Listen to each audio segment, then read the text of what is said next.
somebody. You just Right. you just say everything that you say is worthless. I'm not going to listen to a thing that you say.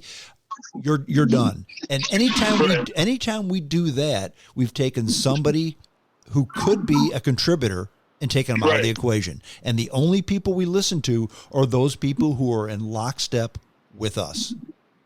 That's the problem with canceling people. Yeah, I think another thing is that there seems to have been a movement towards, and I remember back in like 2012 or around there, where the extremes became much more powerful. You know, where if you don't, both sides, left and the right, were saying that if you don't pick us, then you are basically them. Right. And that's, people have been, for a long time, up until like when Obama won, being centrist was kind of, that's why he won. He won because he was a good centrist, Mm-hmm. you know, and what the Republicans try to make him out to be a commie. Nowadays, the media makes it out to be like, if you're not a hard left or hard right person, you're some sort of a sellout. Yeah. And that's just nonsense. Well, and it's interesting you use those terms because those are the accurate terms: hard right, hard left. The terms conservative and liberal, you almost have to throw those out the door, because the term liberal and the term conservative, the true meaning of those terms, the far left is not liberal and the far right is not conservative. No, not at all. So you have to, Donald Trump is not a conservative. OAC is not a liberal. A liberal is somebody who, okay, you know what, here's how things are. Let's make an adjustment here and try things a little bit of a different way to see if we get better results. Right. The old, case in point, the state of Missouri, back when I was a young man, was a solid Democratic state. The Democratic Party ruled the state of Missouri because it was full of liberals. But the liberals were, okay, let's do things like have strong labor unions. Let's do things like increase Social Security, have a COLA for Social Security. But most Democrats in Missouri, they were pro-life. They were fiscal centrists, maybe even conservative in some ways, but they wanted to do things differently. They were the voice of the working people to counteract the voice of big business. So that's how they were liberal. You almost don't have that anymore. You've got Joe Manchin for the Democrats, and then you have probably maybe Mitt Romney and some others for the Republicans, more centrist. I call them common sense. That's another factor that's caused this. Is back then you didn't really have cable news, right? You know, when cable news got real big, cable news is a big part of that because it basically. Cable news is able to trick people into thinking that the Tea Party was grassroots. It was never grassroots. And MSNBC tricks people into thinking that Cori Bush she doesn't represent most black people in St. Louis. You know what I mean? Cori Bush represents middle-aged, self-righteous white people, upper-middle-class white people in Tower Grove Park who think they know what everybody should think better than them, you know? Yeah. And MSNBC puts Cori Bush on. MSNBC will never put on a black woman. Even there are black women in Congress. If you listen to them, they almost, compared to them, they almost sound like Republicans. Mm-hmm. And they call themselves liberals, but I'm not talking about defunding the police. That's stupid. It's a stupid slogan, but it helps people like Omar. It helps. Even AOC bailed out of defund the police. Really? But yes, because the kind of ideology that used to be prevalent in South City that I think see people moving away from became the dominant genre on MSNBC cable news. And so when someone like Chappelle or Grievous says the wrong thing, there is you can pretend like everyone agrees with you when you say, oh, well, those guys, they're anti-trans. There's no conversation. Because in South City, if you take Chappelle's position, you can't even have a club open. You see what I'm saying? Now that's changing. We can get in there later. But 2 years ago, especially during the pandemic or during that series, if you came out and said, yeah, you know what, I think that there is a difference between trans women and women who are born women. You'd be done. Yeah. You'd be absolutely done. And so that's why they can pretend like they control the entire game, because there's no other medium.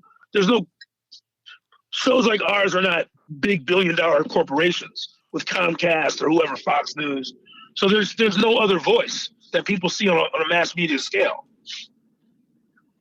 Right. Sure. Yeah, exactly. Well, and you mentioned that, and the whole, you can say this, but you can't say that about trans people. And I think trans people right now are the touchstone. I don't know, maybe that's the word you want to use, but they're the flavor of the day.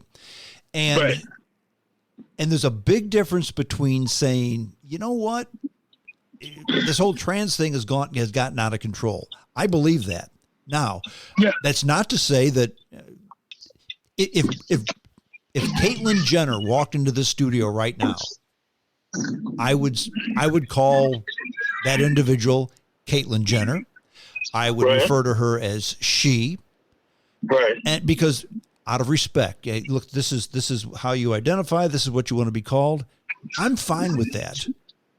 However, when she starts talking about, okay, now I'm going to start having children. No, you're not. I'm going to go ahead and start competing in the Senior Olympics as a woman in judo or in MMA fighting. No, you can't do that because you can say whatever you want and you can identify however you want, but you're a man. What's interesting is Caitlyn Jenner shares your positions. Yeah. You know, Caitlyn Jenner doesn't agree with trans women playing sports. Caitlyn Jenner doesn't agree with the canceling of J.K. Rowling and those kind, you know. And you know what they do? Caitlyn Jenner is voted off the island. That's exactly right. That's just a right wing Republican. That's exactly right. And that's what happened to the trans woman who supported Dave Chappelle. And that's why the entire thing that's going on with the J.K. Rowling is fake. Because if you were really about trans unity, you would not have attacked that trans woman the way that you did. And that trans woman ended up killing themselves. Mm-hmm. And so Dave Chappelle talks about that in The Closer. And if you listen to what he's saying, and he'll say things that are clearly digs at trans people, but he's also telling a story about he never really attacks them as a community. He's telling jokes. And he's saying, I don't remember those people objecting to the black jokes I made. That's exactly right. And in fact, here's the thing that Dave Chappelle said that I thought was just, and I'm not going to use the word genius because genius is an overused word, but I'm going to read the quote. And when Dave Chappelle said, quote, "In our country, you can kill a nigga, but you better not hurt a gay person's feelings." Mm-hmm. There's a lot of truth to that. There's a whole lot of truth to that. Absolutely. Because when you look, and I'll use the city of St. Louis as an example because this is real close to us, okay? Yeah. If you were to take black homicides out of the city of St. Louis, the city of St. Louis is there's a handful of white people who are killed a year in the city of St. Louis. A handful. Right. The rest are black folks. Yeah.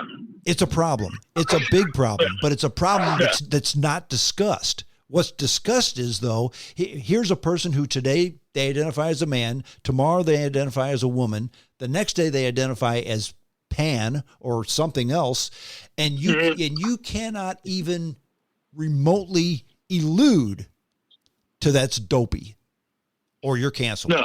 However, don't talk about all the black folks who were killed in the city of St. Louis. That's never discussed. Nothing's ever done about it. Everybody agrees we need to do something, but nothing is ever done because it's the same way every single day. This Memorial Day holiday, how many black folks will be shot in the city of St. Louis? I don't know. Lots. Mm-hmm. But don't hurt a trans person's feeling by saying the wrong thing.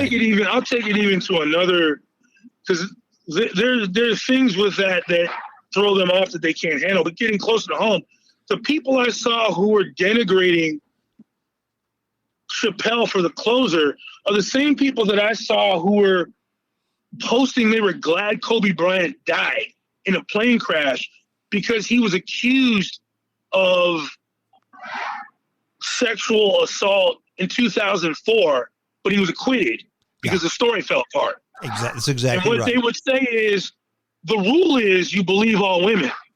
And so, well, hold up, stop right there, okay? This is a black man with a lot of money who the woman said, we went back to the place. I brought him back to the place. She didn't, and I don't want to get into the details, but what I'm saying is, are you now all of a sudden saying that there are not instances in which young black men are falsely accused of crimes?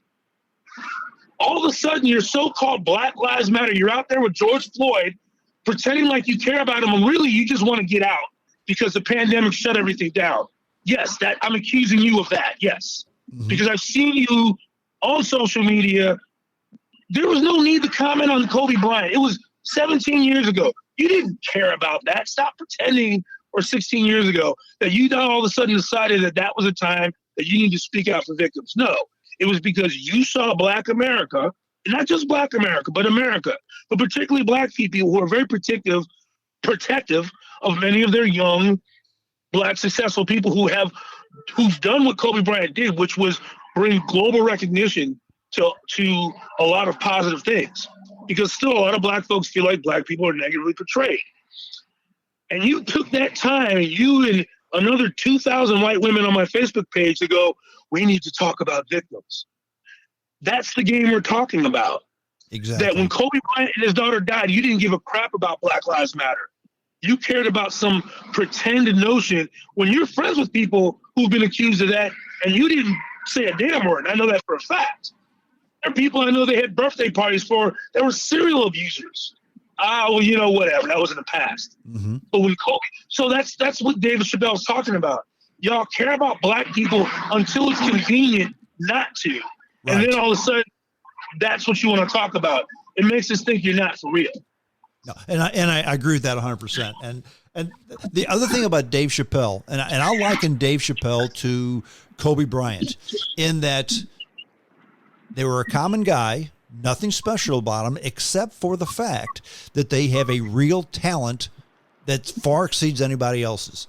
I mean, Dave Chappelle is way funnier than most anybody else. Kobe Bryant was a better basketball player than most anybody else, and they use that talent as a stage to A, make money, and then B, kind of say things that maybe can help society just a bit.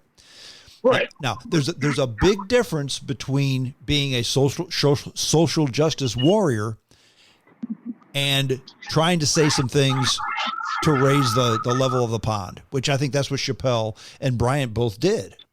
I mean, look, I'm good at what I did. I'm making hundreds of millions of dollars. And by the way, consider this. Right. And anybody at any time can accuse absolutely anybody of anything. But at the time, the flavor of the month was you couldn't say any woman's charge was wrong. Right.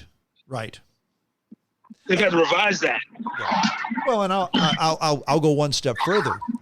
One of the goals of my dear wife and I are just to try to see as many of the old rockers live in concert before they die or lose their talent. A couple weeks ago, we saw Don McLean. He was at the Two Hill up at UMSL, and he sang American Pie. He had a couple other hits, sure, but his big thing was American Pie, arguably one of the best folk rock songs of all times. Right. And he was married to a gal for 29 years. They're fairly recently divorced, and he accused her, or she accused him of physical, mental, and financial abuse. Okay, what is financial abuse?